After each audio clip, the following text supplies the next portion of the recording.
শিৱসাগৰৰ পৰা কেদাৰনাথলৈ তিনিজন যুৱকৰ চাইকেলেৰে যাত্ৰা। নিচামুক্ত অসম গঢ়ি তোলাৰ উদ্দেশ্যেই তিনি যুৱকৰ এই ব্যতিক্ৰমী পদক্ষেপ।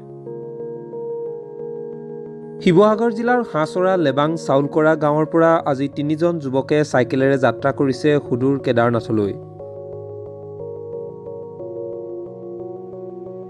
মনত অলেখ সপোন, বিশেষ উদ্দেশ্য আগত ৰাখি আজি তিনি যুৱকে শিৱসাগৰ হাঁহচৰাৰ লেবাং গাঁৱৰ পৰা চাইকেলেৰে যাত্ৰা কৰিছে সুদূৰ কেদাৰনাথলৈ। শিৱসাগৰ হাঁহচৰা লেবাং গাঁৱৰ ভাৰ্গৱ গগৈ, মৰাণ খোৱাঙৰ মুহিন পাহাৰীয়া আৰু লখিমপুৰ বচা গাঁৱৰ কুসুম্বৰ কুমাৰ দাসে আজি শিৱসাগৰৰ হাঁহচৰা লেবাং গাঁৱৰ পৰা চাইকেলেৰে যাত্ৰা কৰিছে সুদূৰ কেদাৰনাথলৈ। কেদাৰনাথলৈ যোৱাৰ এক বিশেষ উদ্দেশ্য আছে তিনিওজন যুৱকৰ। এখন নিচামুক্ত অসম গঢ়ি তোলাৰ মানসেৰে এই তিনি যুৱকে চাইকেলেৰে যাত্ৰা কৰিছে কেদাৰনাথলৈ। ইয়াৰ উপৰিও চাইকেল যাত্ৰা কৰি যে নিজৰ স্বাস্থ্য সযতনে ৰাখিব পাৰি, সেই উদ্দেশ্য আগত লৈ মাৰ বান্ধি থিয় হৈছে তিনি যুৱকে। প্ৰতিদিনে 180 কিলোমিটাৰ চাইকেলেৰে যাত্ৰা কৰিব তিনিও যুৱকে। শিৱসাগৰ হাঁহচৰা লেবাং চাউলকৰা গাঁৱৰ পৰা কেদাৰনাথলৈ আৰু কেদাৰনাথৰ পৰা শিৱসাগৰ হাঁহচৰা লেবাং চাউলকৰা গাঁৱলৈ মুঠতে 7,000 কিলোমিটাৰ অহা যোৱা কৰিব এই তিনিজন যুৱকে। আৰু অহা যোৱা কৰোঁতে তেওঁলোকক মুঠ সময় লাগিব প্ৰায় 1.5 মাহ।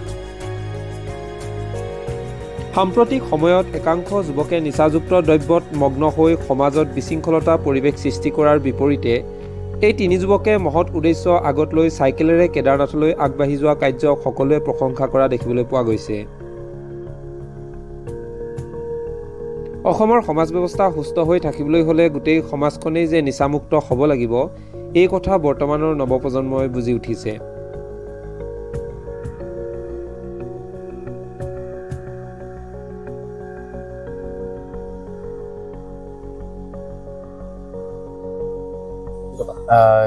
আমি যিহেতুকে সুদূৰ কেদাৰনাথ অভিমুখে চাইকেল যাত্ৰা কৰিব বিচাৰিছোঁ আৰু আমাৰ চাইকেল যাত্ৰা যিহেতুকে আমাৰ 1.5 মাহ দিনৰ টাৰ্গেট হয় আৰু আমি অহা যোৱা চাইকেলেৰে কৰিম আৰু 7,000 কিলোমিটাৰ। যিহেতুকে আমাক নিচামুক্ত অসম লাগে আৰু নিচামুক্ত অসম গঢ়াৰ প্ৰতিশ্ৰুতি আমি আগবাঢ়ি যাব বিচাৰোঁ। আমি আছোঁ তিনিজন আছোঁ আৰু যিহেতুকে আমাৰ এটা লগো আছে, হয় আপোনালোকে সকলোৱে গম পাই চাগে, LDS চাইকেল ৰাইডাৰ আছাম ক্লাবৰ ফালৰ পৰা আমি এটাই ক'ব বিচাৰোঁ যে নিচামুক্ত অসম গঢ়িব বিচাৰোঁ আমি। নমস্কাৰ, মোৰ নাম শ্ৰী কুসুম্বৰ কুমাৰ দাস আৰু মোৰ লগত সহযোগ কৰিছে মুহিন পাহাৰীয়া আৰু এইফালে ভাৰ্গৱ গগৈ। বৰ্তমানৰ নৱপ্ৰজন্মক এটাই আহ্বান জনাওঁ যে যিহেতুকে তোমালোকে নিচাৰ কবলৰ পৰা আঁতৰি আহি যিহেতুকে তোমালোকে নিজৰ কেৰিয়াৰৰ প্ৰতি লক্ষ্য দি আগবাঢ়ি যোৱা। যিহেতুকে চাইকেলিং কৰিব লাগে, যিহেতুকে চাইকেলিংটো হৈ গ'ল আমাৰ স্বাস্থ্যৰ কাৰণে অতিকৈ জৰুৰী। যিহেতুকে আজিকালিতো সকলোৱে গম পায়, আমি সকলোৱে সাৰ দিয়া শাক পাচলি খাই কিনি আমি মানে চবেই বহুতো বেমাৰৰ সন্মুখীন হয়। সেইকাৰণে আমি চাইকেলিং কৰিব লাগে বুলি মই সকলোকে জনাইছোঁ।